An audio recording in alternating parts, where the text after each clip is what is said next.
ਇਤਿਹਾਸ ਕੌਮਾਂ ਦੀ ਜਿੰਦ ਜਾਨ ਹੁੰਦਾ ਤੇ ਜਿਹੜੀਆਂ ਕੌਮਾਂ ਆਪਦੇ ਇਤਿਹਾਸ ਤੋਂ ਟੁੱਟ ਜਾਂਦੀਆਂ ਨੇ ਉਹ ਫਿਰ ਇਤਿਹਾਸ ਦੇ ਵਿੱਚੋਂ ਵੀ ਸਦਾ ਲਈ ਖਤਮ ਹੋ ਜਾਂਦੀਆਂ ਨੇ। ਜੇ ਅਕਾਲੀ ਆਗੂਆਂ ਨੇ ਆਪਦਾ ਇਤਿਹਾਸ ਚੇਤੇ ਰੱਖਿਆ ਹੁੰਦਾ ਬਈ ਅਸੀਂ ਕਿਵੇਂ ਹੋਂਦ ਵਿੱਚ ਆਏ, ਮਤਲਬ ਅਕਾਲੀ ਦਲ ਕਿਵੇਂ ਹੋਂਦ ਵਿੱਚ ਆਇਆ, ਫਿਰ ਉਹਨਾਂ ਨੂੰ ਅਕਾਲੀ ਦਲ ਦੇ ਇਤਿਹਾਸ ਦੇ ਨਾਲ ਨਾਲ ਇਤਿਹਾਸ ਤੋਂ ਅੱਗੇ ਸਿਧਾਂਤ ਵੀ ਚੇਤੇ ਹੋਣਾ ਸੀ। ਜੇ ਅੱਜ ਅਕਾਲੀਆਂ ਦਾ ਇਹ ਹਾਲ ਆ, ਬਾਦਲ ਦਲ ਵਾਲਿਆਂ ਦਾ ਇਹ ਹਾਲ ਆ, ਸਾਡੀ ਸਾਰੀ ਕੌਮ ਦਾ ਵੀ ਇਹੋ ਜਿਹਾ ਹਾਲ ਹੋ ਸਕਦਾ ਹੈ ਜੇਕਰ ਅਸੀਂ ਜ਼ਿੰਮੇਵਾਰੀਆਂ ਨਾ ਨਿਭਾਈਆਂ, ਜੇਕਰ ਅਸੀਂ ਆਪਦੀ ਕੌਮ ਪ੍ਰਤੀ ਫਰਜ਼ ਜਿਹੜੇ ਆ ਉਹ ਨਾ ਪਛਾਣੇ। ਸਾਨੂੰ ਆਪਦੀ ਜਿਹੜੀ ਵਿਸ਼ੇਸ਼ ਦਿੱਖ ਵਾ, ਸਾਡੀ ਜਿਹੜੀ ਵਿਸ਼ੇਸ਼ ਬੋਲੀ ਆ, ਉਹ ਸਾਰੇ ਕਾਸੇ ਦੇ ਉੱਤੇ ਪਹਿਰਾ ਦੇਣ ਦੀ ਜਿਹੜੀ ਲੋੜ ਆ ਉਹ ਬਹੁਤ ਜ਼ਿਆਦਾ ਵੱਡੀ ਹੋ ਗਈ ਆ, ਬਹੁਤ ਜ਼ਿਆਦਾ ਅਹਿਮ ਹੋ ਗਈ। ਜਿਵੇਂ ਇਸ ਵੇਲੇ ਅੰਤਰਰਾਸ਼ਟਰੀ ਪੱਧਰ ਦੇ ਉੱਤੇ ਸਾਡੇ ਸਾਰੇ ਸੰਸਾਰ ਦੇ ਵਿੱਚ ਸਿੱਖ ਜਿਹੜੇ ਨੇ ਉਹ ਛਾਏ ਹੋਏ ਨੇ, ਪਰ ਜੇਕਰ ਉਹਨਾਂ ਦਾ ਅਕਸ ਕੇਵਲ ਇਹ ਬਣ ਜੇ ਕਿ ਇਹ ਤਾਂ ਜੀ ਬਸ ਲੰਗਰ ਪ੍ਰਸ਼ਾਦਾ ਛਕਾਉਣ ਵਾਲੇ ਨੇ, ਸਾਡਾ ਜਿਹੜਾ ਧਰਮ ਹੇਤ ਸੀਸ ਮਾਰਨ ਵਾਲਾ, ਸਰਬੱਤ ਦੇ ਭਲੇ ਵਾਲਾ ਕੌਨਸੈਪਟ ਆ, ਜਾਂ ਜਿਹੜਾ ਸਾਡੀ ਜੁਝਾਰੂ ਜਿਹੜੀ ਸਾਡੀ ਸ਼ਖਸੀਅਤ ਆ, ਜੇ ਉਹ ਵਿੱਚੋਂ ਮਨਫੀ ਹੋ ਜੇ ਬਿਲਕੁਲ ਹੀ, ਤਾਂ ਉਹ ਗੱਲ ਜਿਹੜੀ ਆ ਸਾਡੇ ਲਈ ਬੜੀ ਸਾਡੇ ਅਕਸ ਨੂੰ ਖਰਾਬ ਕਰਨ ਵਾਲੀ ਮੰਨੀ ਜਾਊਗੀ। ਪਰ ਭਾਰਤੀ ਹਕੂਮਤੀ ਸਿਸਟਮ ਦੇ ਇਸ ਢਾਂਚੇ ਦੇ ਵਿੱਚ ਜਦੋਂ ਆਪਾਂ ਦੇਖਦੇ ਹਾਂ ਕਿ ਸਾਡੇ ਕੋਲ ਕੀ ਆ, ਤਾਂ ਸਾਡੇ ਕੋਲੇ ਸਭ ਤੋਂ ਇੱਕ ਅਹਿਮ ਸੰਸਥਾ ਹੈਗੀ ਆ ਸ਼੍ਰੋਮਣੀ ਗੁਰਦੁਆਰਾ ਪ੍ਰਬੰਧਕ ਕਮੇਟੀ। ਸ਼੍ਰੋਮਣੀ ਗੁਰਦੁਆਰਾ ਪ੍ਰਬੰਧਕ ਕਮੇਟੀ ਸਿੱਖਾਂ ਲਈ ਉਹ ਕੁਛ ਬਣ ਸਕਦੀ ਸੀ ਜੋ ਹਿੰਦੂ ਧਰਮ ਲਈ RSS ਆ। ਅਫਸੋਸ ਦੀ ਗੱਲ ਹੈ ਕਿ ਸਾਡੇ ਕੋਲ ਅਰਬਾਂ ਖਰਬਾਂ ਦਾ ਬਜਟ ਵੀ ਅਸੀਂ ਬਣਾ ਲਾਂਗੇ, ਸਾਡੇ ਕੋਲੇ ਸਾਧਨਾਂ ਦੀ ਕਮੀ ਨਹੀਂ, ਜਨੂਨ ਦੀ ਕਮੀ ਨਹੀਂ, ਸਿਦਕ ਦੀ ਕਮੀ ਨਹੀਂ, ਪਰ ਇਸ ਸੰਸਥਾ ਤੋਂ ਜਿਹੜਾ ਲੈਣਾ ਸੀ ਅਸੀਂ ਉਹ ਲੈਣ ਦੀ ਬਜਾਏ ਇਹਨੂੰ ਇਉਂ ਬਣਾ ਲਿਆ ਵੀ ਪਹਿਲਾਂ ਸ਼੍ਰੋਮਣੀ ਕਮੇਟੀ ਦੇ ਮੈਂਬਰ ਬਣ ਜਾਓ, ਫਿਰ ਛੜੱਪਾ ਮਾਰ ਕੇ MLA MP ਦੀ ਚੋਣ ਲੜ ਲਓ।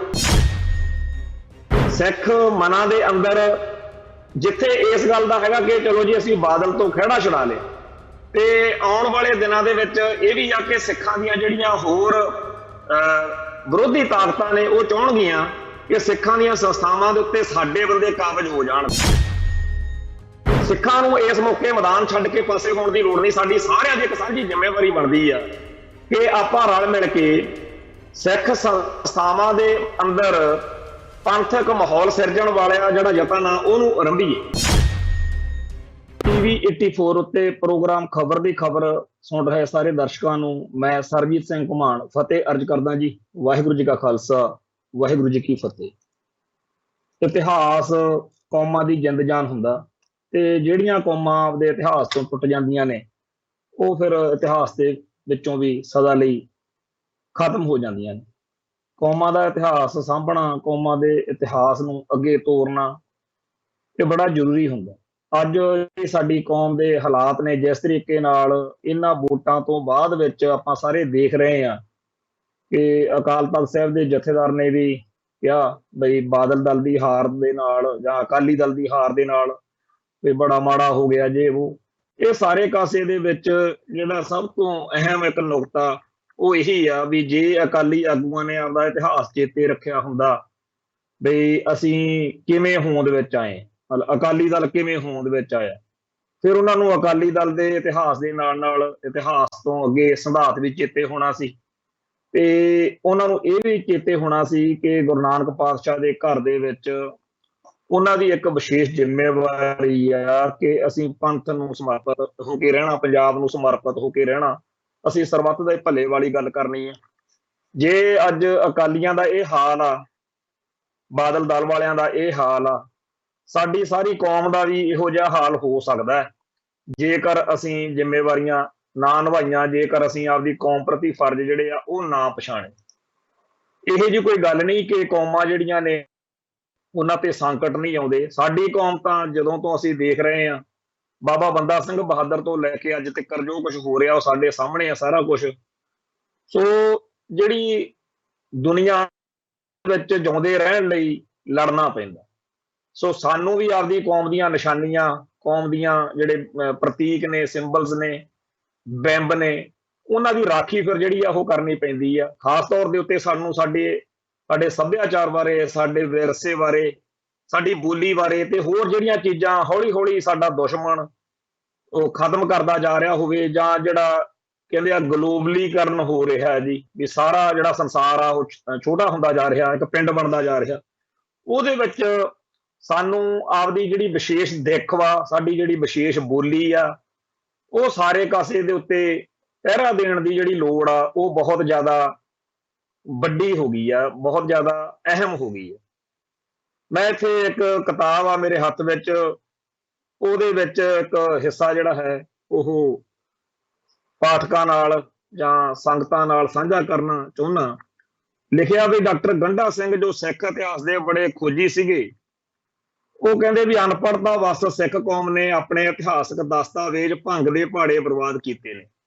ਉਹ ਕਹਿੰਦੇ ਇੱਕ ਵਾਰੀ ਉਹ ਕਿਸੇ ਪਿੰਡ ਵਿੱਚ ਗਏ ਤੇ ਇੱਕ ਬੱਚੇ ਦੇ ਹੱਥ ਵਿੱਚ ਇੱਕ ਮੈਲਾ ਜਿਹਾ ਗੱਤਾ ਦੇਖਿਆ। ਖੋਜੀ ਸੁਭਾਅ ਅਨੁਸਾਰ ਜਦੋਂ ਉਹ ਗੱਤਾ ਉਹਨਾਂ ਨੇ ਪੜ੍ਹ ਕੇ ਵੇਖਿਆ ਤਾਂ ਹੈਰਾਨ ਹੋ ਗਏ। ਉਹ ਦਸਤਾਵੇਜ਼ ਅੰਗਰੇਜ਼ਾਂ ਉੱਤੇ ਚੜ੍ਹਾਈ ਕਰਨ ਸਮੇਂ ਸਿੱਖ ਸਰਦਾਰਾਂ ਵੱਲੋਂ ਲਿਆ ਗਿਆ ਪਰਨ ਪੱਤਰ ਸੀ, ਜਿਸ ਵਿੱਚ ਸਭ ਸਰਦਾਰਾਂ ਦੇ ਦਸਤਖਤ ਸਨ ਤੇ ਆਖਰੀ ਦਮ ਤੱਕ ਲੜਨ ਦਾ ਪਰਨ ਸੀ। ਜਦੋਂ ਡਾਕਟਰ ਸਾਹਿਬ ਨੇ ਬੱਚੇ ਨੂੰ ਪੁੱਛਿਆ ਵੀ ਇਹ ਗੱਤਾ ਤੂੰ ਕਿੱਥੋਂ ਲਿਆ ਹੈ, ਤਾਂ ਉਸਨੇ ਦੱਸਿਆ ਕਿ ਜੀ ਇਸ ਤਰ੍ਹਾਂ ਦੇ ਗੱਤਿਆਂ ਤੇ ਕਈ ਕਾਗਜ਼ਾਂ ਦੀਆਂ ਪੰਡਾਂ ਸਾਡੇ ਤੂੜੀ ਵਾਲੇ ਅੰਦਰ ਰੁਲਦੀਆਂ ਫਿਰਦੀਆਂ ਨੇ। ਕੀ ਕਦੇ ਕਿਸੇ ਹੋਰ ਕੌਮ ਨੇ ਵੀ ਇਸ ਤਰ੍ਹਾਂ ਕੀਤਾ ਹੈ? ਜਿੱਥੇ ਅਸੀਂ ਪਿਛਲਾ ਇਤਿਹਾਸ ਆਪ ਹੀ ਬਰਬਾਦ ਕਰ ਦਿੱਤਾ ਹੈ, ਉੱਥੇ ਅੱਜ ਦੇ ਇਤਿਹਾਸ ਨੂੰ ਵੀ ਰਹਿਣ ਨਹੀਂ ਦਿੱਤਾ। ਜਦੋਂ ਮੈਂ ਪੜ੍ਹੀ ਤਾਂ ਮੈਨੂੰ ਆਇਆ ਵੀ ਇੱਕ ਜਿਹੜੇ 300 ਨਾਂ ਦੀ ਇੱਕ ਬੜੀ ਚਰਚਿਤ ਮੂਵੀ ਜਾਂ ਫਿਲਮ ਆ, ਜਿਹਦੇ ਵਿੱਚ ਜਿਹੜਾ 300 ਯੋਧੇ ਆਪਦੀ ਆਜ਼ਾਦੀ ਲਈ, ਆਪਦੀ ਧਰਤੀ ਲਈ, ਆਪਦੀ ਪਾਣੀ ਲਈ ਉਹ ਲੜਦੇ ਆ, ਸਵੈ-ਮਾਣ ਲਈ ਲੜਦੇ ਆ। ਅਖੀਰ ਦੇ ਉੱਤੇ ਜਦੋਂ ਉਹਨਾਂ ਨੂੰ ਪਤਾ ਹੁੰਦਾ ਵੀ ਹੁਣ ਤਾਂ ਸਾਡੇ ਕੋਲੇ ਮਰਨ ਮਾਰਨ ਤੋਂ ਬਗੈਰ ਕੋਈ ਰਾਹ ਨਹੀਂ ਰਿਹਾ, ਉਦੋਂ ਵਿੱਚ ਆਪਦੇ ਵਿੱਚੋਂ ਇੱਕ ਨੂੰ ਉਹ ਵਾਪਸ ਭੇਜਦੇ ਆ ਵੀ ਜਾ ਕੇ ਦੁਨੀਆ ਨੂੰ ਦੱਸੀ, ਸਾਡੇ ਬਾਰੇ ਲੋਕਾਂ ਨੂੰ ਦੱਸੀ ਵੀ ਅਸੀਂ ਕਿਉਂ ਲੜੇ ਸੀ ਤੇ ਕਿਵੇਂ ਲੜੇ ਸੀ, ਤੇ ਸਾਡੀ ਜਿਹੜੀ ਗੱਲ ਆ ਉਹ ਸਾਰੇ ਦੁਨੀਆ ਤੱਕ ਜਾਣੀ ਚਾਹੀਦੀ ਹੈ। ਉਹ ਜਿਵੇਂ ਆ ਜਿਹੜੀ ਆਪਾਂ ਗੱਲ ਹੁਣ ਪੜ੍ਹ ਕੇ ਹਟੇ ਆ ਵੀ ਜਦੋਂ ਅੰਗਰੇਜ਼ਾਂ ਦੇ ਨਾਲ ਜੰਗ ਹੋਣੀ ਸੀ ਤਾਂ ਸਿੱਖਾਂ ਨੇ ਕਿਵੇਂ ਗੱਤੇ ਦੇ ਉੱਤੇ ਅੰਗੂਠੇ ਲਾ ਕੇ ਸਾਈਨ ਕਰਕੇ ਆਪਦੇ ਦਸਤਖਤ ਕਰਕੇ ਇੱਕ ਬਣਾਇਆ ਵੀ ਅਸੀਂ ਇੱਥੇ ਆਖਰੀ ਦਮ ਤੱਕ ਲੜਾਂਗੇ। ਇਹੋ ਜਿਹੀਆਂ ਹਜ਼ਾਰਾਂ ਸਾਡੀਆਂ ਇਹੋ ਜਿਹੀਆਂ ਅਹਿਮ ਘਟਨਾਵਾਂ ਨੇ ਜਿਨ੍ਹਾਂ ਦੇ ਸਬੂਤ ਜਿਹੜੇ ਨੇ ਉਹ ਬੜੀ ਅਣਗਹਿਲੀ ਨਾਲ ਲਾ ਲਓ ਜਾਂ ਸਾਜ਼ਿਸ਼ ਨਾਲ ਲਾ ਲਓ, ਉਹ ਮਿਟਾਏ ਜਾ ਰਹੇ ਨੇ। ਸਾਰੇ ਗੁਰਧਾਮਾਂ ਦੇ ਨਕਸ਼ੇ ਨੇ ਉਹ ਮਿਟਾਏ ਜਾ ਰਹੇ ਨੇ, ਜਿਨ੍ਹਾਂ ਦਰਖਤਾਂ ਨਾਲ ਜਾਂ ਜਿਨ੍ਹਾਂ ਚੀਜ਼ਾਂ ਨਾਲ ਸਾਡਾ ਇਤਿਹਾਸ ਜੁੜਿਆ ਹੋਇਆ ਉਹ ਮਿਟਾਇਆ ਜਾ ਰਿਹਾ। ਇਹ ਸਾਰੀਆਂ ਚੀਜ਼ਾਂ ਜਿਹੜੀਆਂ ਨੇ ਉਹ ਪਿਛਲੇ 40, 50, 70, 80 ਸਾਲ ਦੇ ਸਮੇਂ ਦੇ ਵਿੱਚ, ਜਦੋਂ ਤੋਂ 1947 ਤੋਂ ਬਾਅਦ ਦਾ ਮਾਹੌਲ ਆ ਜਿਹੜਾ, ਇਹਦੇ ਵਿੱਚ ਜਦੋਂ ਵਾਪਰੀਆਂ ਨੇ, ਤਾਂ ਇਹਦੇ ਰਿਜ਼ਲਟ ਜਿਹੜੇ ਨੇ ਉਹ ਅੱਜ ਸਾਨੂੰ ਮਹਿਸੂਸ ਹੋ ਰਹੇ ਨੇ। ਜੇ ਅਸੀਂ ਅੱਜ ਵੀ ਜਾਗ ਪਈਏ ਤਾਂ ਸਾਡੀ ਕੌਮ ਦਾ ਬੜਾ ਵੱਡਾ ਖਜ਼ਾਨਾ ਬਚ ਸਕਦਾ। ਅੱਜ ਮੈਨੂੰ ਚੇਤੇ ਆ ਰਿਹਾ ਕਿ 1950 ਦੇ ਲਾਗੇ ਚਾਗੇ ਜਦੋਂ ਭਾਰਤੀ ਸੰਵਿਧਾਨ ਬਣਨ ਜਾ ਰਿਹਾ ਸੀ, ਉਸ ਟਾਈਮ ਸਿੱਖ ਲੀਡਰਾਂ ਨੂੰ ਸਮਝਾਇਆ ਜਾ ਰਿਹਾ ਸੀ ਕਿ ਇਹ ਸੰਵਿਧਾਨ ਦੇ ਵਿੱਚ ਹਿੰਦੂ ਲਿਖਿਆ ਹੋਇਆ ਤੇ ਇਹ ਸੰਵਿਧਾਨ ਸਿੱਖਾਂ ਦਾ ਹਿੰਦੀਕਰਨ ਕਰੂਗਾ, ਹਿੰਦੂਕਰਨ ਕਰੂਗਾ। ਤੇ ਉਹ ਭੋਲੇ ਪਾਤਸ਼ਾਹ ਵਿਚਾਰੇ ਬੈਠੇ, ਉਹ ਕਹਿੰਦੇ ਵੀ ਦੱਸੋ ਇਹਦਾ ਕੀ ਮਤਲਬ ਹੁੰਦਾ। ਉਹ ਕਹਿੰਦੇ ਜੀ ਵੀ ਇਹਦੇ ਨਾਲ ਜਿਹੜੇ ਕਾਨੂੰਨ, ਸੰਵਿਧਾਨ ਤੇ ਮੁਲਕ ਦਾ ਜਿਹੜਾ ਸਿਸਟਮ ਬਣਨਾ, ਉਹ ਸਾਡੇ ਅੰਦਰੋਂ ਹੌਲੀ ਹੌਲੀ ਸਿੱਖੀ ਖਾਰਜ ਕਰਦਾ ਰਹੂਗਾ। ਇਹੋ ਜਿਹਾ ਮਾਹੌਲ ਬਣ ਜਾਊਗਾ ਕਿ ਸਾਡੇ ਪੁੱਤ ਤਾਂ ਨਹੀਂ ਪਰ ਪੋਤਿਆਂ ਤੱਕਰ ਬਹੁਤ ਕੁਝ ਇਹੋ ਜਿਹਾ ਵਿੱਚ ਦਾਖਲ ਹੋ ਜਾਊਗਾ ਜਿਹੜਾ ਸਿੱਖ ਨਜ਼ਰੀਏ ਤੋਂ ਗਲਤ ਹੋਊਗਾ, ਸਾਡੇ ਹਿੱਤਾਂ ਦੇ ਲਈ ਉਹ ਠੀਕ ਨਹੀਂ ਹੋਊਗਾ। ਤਾਂ ਸਾਡੇ ਨਿਆਣਿਆਂ ਦਾ ਹਿੰਦੂਕਰਨ ਹੋਣਾ ਸ਼ੁਰੂ ਹੋ ਜਾਊਗਾ। ਤੇ ਉਸ ਟਾਈਮ ਉਹਨਾਂ ਵਿੱਚੋਂ ਬਹੁਤਿਆਂ ਨੂੰ ਸ਼ਾਇਦ ਗੱਲ ਨਾ ਸਮਝ ਲੱਗੀ ਹੋਵੇ, ਪਰ ਅੱਜ ਆਪਾਂ ਦੇਖ ਸਕਦੇ ਹਾਂ ਕਿ ਉਸ ਪੀੜ੍ਹੀ ਦੇ ਜਿਹੜੇ ਬਜ਼ੁਰਗ ਸੀ, ਉਹਨਾਂ ਦੇ ਪੋਤੇ ਆ ਜਿਹੜੇ, ਉਹ ਤੁਸੀਂ ਸੋਸ਼ਲ ਮੀਡੀਆ ਤੇ ਦੇਖ ਸਕਦੇ ਹੋ ਕਿ ਕਿਵੇਂ ਸਿੱਖ ਜਜ਼ਬਾਤਾਂ ਦੇ, ਸਿੱਖ ਹਿੱਤਾਂ ਦੇ ਉਲਟ ਡਟੇ ਰਹਿੰਦੇ ਨੇ।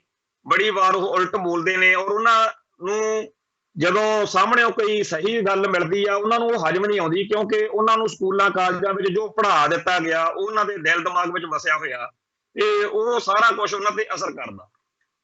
ਪਿਛਲੀਆਂ ਸਦੀਆਂ ਦੇ ਵਿੱਚ ਮਹਾਭਾਰਤ ਅਤੇ ਰਾਮਾਇਣ ਵਰਗੇ ਗ੍ਰੰਥ ਲਿਖੇ ਗਏ। ਲਿਖਣ ਵਾਲਿਆਂ ਦੀ ਮਨਸ਼ਾ ਸੀ ਕਿਸੇ ਖਾਸ ਧਿਰ ਦਾ ਪੱਖ ਪੂਰਨਾ, ਕਿਸੇ ਖਾਸ ਧਿਰ ਨੂੰ ਖਲਨਾਇਕ ਦਰਸਾਉਣਾ। ਲਿਖਣ ਵਾਲਿਆਂ ਨੇ ਆਪਦੀ ਮਰਜ਼ੀ ਦੇ ਨਾਇਕ ਸਿਰਜੇ, ਆਪਦੀ ਮਰਜ਼ੀ ਦੇ ਖਲਨਾਇਕ ਸਿਰਜੇ। ਅੱਜ ਵੀ ਆਹ ਜਿਹੜੀਆਂ ਕਸ਼ਮੀਰ ਫਾਈਲਸ ਵਰਗੀਆਂ ਫਿਲਮਾਂ ਨੇ, ਉਹਦੇ ਵਿੱਚ ਆਪਦਾ ਨਜ਼ਰੀਆ ਥੋਪਣ ਦੇ ਯਤਨ ਜਿਹੜੇ ਨੇ ਉਹ ਕੀਤੇ ਜਾਂਦੇ ਆ। ਅੱਜ ਦੇ ਜ਼ਮਾਨੇ ਦੇ ਵਿੱਚ ਆਪਦਾ ਨੈਰੇਟਿਵ ਥੋਪਣ ਦੇ, ਆਪਦਾ ਨੈਰੇਟਿਵ ਐਲਾਨਣ ਦੇ, ਬਿਆਨਣ ਦੇ ਨਵੇਂ ਢੰਗ ਤਰੀਕੇ ਧਰਤੀ ਉੱਤੇ ਆ ਚੁੱਕੇ ਨੇ ਔਰ ਉਹਨਾਂ ਦਾ ਅਸਰ ਲੋਕਾਂ ਦੇ ਦਿਲ ਦਿਮਾਗ ਉੱਤੇ ਪੈਣਾ ਸੁਭਾਵਿਕ ਆ। ਇਸ ਵੇਲੇ ਸਾਡੇ ਕੋਲ ਜਿਹੜੇ ਜੰਗ ਦੇ ਮੈਦਾਨ ਦੇ ਵਿੱਚ ਜਿਵੇਂ ਹਰ ਮੌਕੇ ਹਥਿਆਰ ਬਦਲਦਾ ਰਹਿੰਦਾ, ਉਵੇਂ ਹੀ ਸਾਨੂੰ ਵੀ ਇਹ ਚੀਜ਼ਾਂ ਦਾ ਅਹਿਸਾਸ ਹੋਣਾ ਚਾਹੀਦਾ ਕਿ ਅੱਜ ਦੀ ਜੰਗ ਕੀ ਆ, ਅੱਜ ਦੀਆਂ ਲੋੜਾਂ ਕੀ ਆ, ਅੱਜ ਯੋਧਿਆਂ ਨੂੰ ਕਿਹੋ ਜਿਹੇ ਹਥਿਆਰ ਚਾਹੀਦੇ ਆ। 18ਵੀਂ ਸਦੀ ਦੇ ਇਤਿਹਾਸ ਦੇ ਵਿੱਚ ਅਸੀਂ ਜੇਤੂ ਰਹੇ, ਬੇਸ਼ੱਕ ਸਾਡਾ ਬੜਾ ਭਾਰੀ ਸਰੀਰਕ ਨੁਕਸਾਨ ਹੋ ਜਾਂਦਾ ਰਿਹਾ, ਪਰ ਸਾਡੀ ਸਪਿਰਿਟ ਆ ਜਿਹੜੀ, ਸਿੱਖੀ ਸਿਦਕ ਆ ਜਿਹੜਾ, ਉਹ ਬਰਕਰਾਰ ਰਹਿੰਦਾ ਸੀਗਾ। ਉਸ ਦੌਰ ਦੇ ਵਿੱਚ ਘੋੜਿਆਂ ਦੇ ਉੱਤੇ ਬਹਿ ਕੇ ਜਿਹੜਾ ਸਰੀਰਕ ਬਲ ਦੇ ਨਾਲ ਜਾਂ ਹੋਰ ਜਿਹੜੇ ਅਸਤਰ ਸ਼ਸਤਰ ਸੀ ਉਹਨਾਂ ਨਾਲ ਜੰਗਾਂ ਲੜੀਆਂ ਜਾਂਦੀਆਂ ਰਹੀਆਂ। ਪਰ ਸਮਾਂ ਜਿਹੜਾ ਹੈਗਾ ਅੱਜ ਵੀ ਬੇਸ਼ੱਕ ਹਥਿਆਰਾਂ ਸ਼ਸਤਰਾਂ ਦਾ ਹੈ, ਅਸਤਰ ਸ਼ਸਤਰ ਅੱਜ ਵੀ ਚੱਲਦਾ, ਪਰ ਅੱਜ ਨਾਲ ਦੀ ਨਾਲ ਅਸਤਰ ਸ਼ਸਤਰ ਦੇ ਇੱਕ ਹੋਰ ਬੜੀ ਭਾਰੀ ਚੀਜ਼ ਦੀ ਲੋੜ ਆ ਕਿ ਤੁਹਾਡਾ ਮੀਡੀਆ ਦੇ ਵਿੱਚ, ਦੁਨੀਆ ਦੇ ਵਿੱਚ ਅਕਸ ਤੁਹਾਡੇ ਬਾਰੇ ਕਿਹਾ ਕੀ ਜਾ ਰਿਹਾ, ਤੁਹਾਨੂੰ ਸਮਝਿਆ ਕੀ ਜਾ ਰਿਹਾ। ਜਿਵੇਂ ਇਸ ਵੇਲੇ ਅੰਤਰਰਾਸ਼ਟਰੀ ਪੱਧਰ ਦੇ ਉੱਤੇ ਸਾਡੇ ਸਾਰੇ ਸੰਸਾਰ ਦੇ ਵਿੱਚ ਸਿੱਖ ਜਿਹੜੇ ਨੇ ਉਹ ਛਾਏ ਹੋਏ ਨੇ, ਪਰ ਜੇਕਰ ਉਹਨਾਂ ਦਾ ਅਕਸ ਕੇਵਲ ਇਹ ਬਣ ਜੇ ਕਿ ਇਹ ਤਾਂ ਜੀ ਬਸ ਲੰਗਰ ਪ੍ਰਸ਼ਾਦਾ ਛਕਾਉਣ ਵਾਲੇ ਨੇ, ਸਾਡਾ ਜਿਹੜਾ ਧਰਮ ਹੇਤ ਸੀਸ ਮਾਰਨ ਵਾਲਾ, ਸਰਬੱਤ ਦੇ ਭਲੇ ਵਾਲਾ ਕਨਸੈਪਟ ਆ, ਜਾਂ ਜਿਹੜਾ ਸਾਡੀ ਜੁਝਾਰੂ ਜਿਹੜੀ ਸਾਡੀ ਸ਼ਖਸੀਅਤ ਆ, ਜੇ ਉਹ ਵਿੱਚੋਂ ਮਨਫੀ ਹੋ ਜੇ ਬਿਲਕੁਲ ਹੀ, ਤਾਂ ਉਹ ਗੱਲ ਜਿਹੜੀ ਆ ਸਾਡੇ ਲਈ ਬੜੀ ਸਾਡੇ ਅਕਸ ਨੂੰ ਖਰਾਬ ਕਰਨ ਵਾਲੀ ਮੰਨੀ ਜਾਊਗੀ। ਸੋ ਇਵੇਂ ਹੀ ਹੋਰ ਬਹੁਤ ਸਾਰੀਆਂ ਚੀਜ਼ਾਂ ਨੇ ਜਿਨ੍ਹਾਂ ਦੇ ਉੱਤੇ ਪਹਿਰਾ ਦੇਣ ਦਵਾਉਣ, ਪਰ ਭਾਰਤੀ ਹਕੂਮਤੀ ਸਿਸਟਮ ਦੇ ਇਸ ਢਾਂਚੇ ਦੇ ਵਿੱਚ ਜਦੋਂ ਆਪਾਂ ਦੇਖਦੇ ਹਾਂ ਕਿ ਸਾਡੇ ਕੋਲ ਕੀ ਆ, ਤਾਂ ਸਾਡੇ ਕੋਲੇ ਸਭ ਤੋਂ ਇੱਕ ਅਹਿਮ ਸੰਸਥਾ ਹੈਗੀ ਆ ਸ਼੍ਰੋਮਣੀ ਗੁਰਦੁਆਰਾ ਪ੍ਰਬੰਧਕ ਕਮੇਟੀ। ਸ਼੍ਰੋਮਣੀ ਗੁਰਦੁਆਰਾ ਪ੍ਰਬੰਧਕ ਕਮੇਟੀ ਸਿੱਖਾਂ ਲਈ ਉਹ ਕੁਛ ਬਣ ਸਕਦੀ ਸੀ ਜੋ ਹਿੰਦੂ ਧਰਮ ਲਈ RSS ਆ। ਜਿਵੇਂ RSS ਨੇ ਹਿੰਦੂਆਂ ਦੇ ਰਾਜਨੀਤਿਕ, ਧਾਰਮਿਕ, ਸੱਭਿਆਚਾਰਕ ਤੇ ਹੋਰ ਪੱਖਾਂ ਨੂੰ ਨਿਸ਼ਾਨੇ ਤੇ ਰੱਖ ਕੇ ਏਜੰਡੇ ਬਣਾਏ ਨੇ, ਪ੍ਰੋਗਰਾਮ ਲਿਖੇ ਨੇ ਕਿ ਹਿੰਦੂਆਂ ਦਾ ਕਿਸ ਤਰੀਕੇ ਨਾਲ ਅਸੀਂ ਅੱਗੇ ਵਾਧਾ ਕਰਨਾ।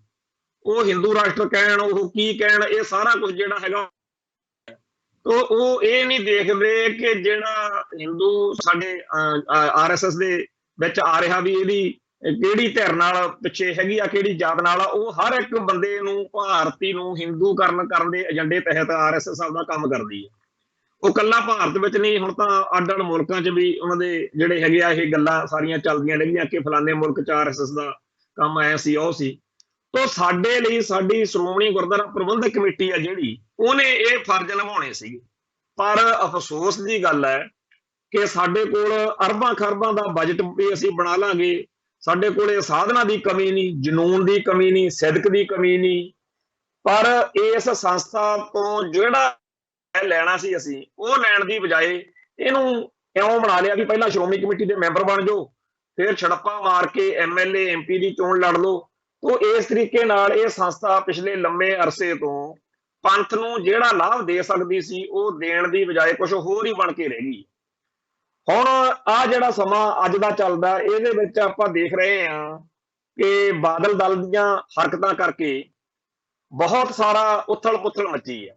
ਉਹਦੇ ਵਿੱਚ ਦਿੱਲੀ ਦੇ ਸਿੱਖਾਂ ਨੇ ਇੱਕ ਵੱਖਰਾ ਅਕਾਲੀ ਦਲ ਬਣਾ ਲਿਆ, ਅੱਜ ਉਹਦਾ ਐਲਾਨ ਹੋ ਗਿਆ, ਤੇ ਬਹੁਤ ਸਾਰੇ ਜਿਹੜੇ ਲੋਕ ਸੀ ਉਹ ਬਾਦਲ ਦਲ ਨੂੰ ਛੱਡ ਕੇ ਪਾਸੇ ਵੀ ਹੋ ਰਹੇ ਨੇ।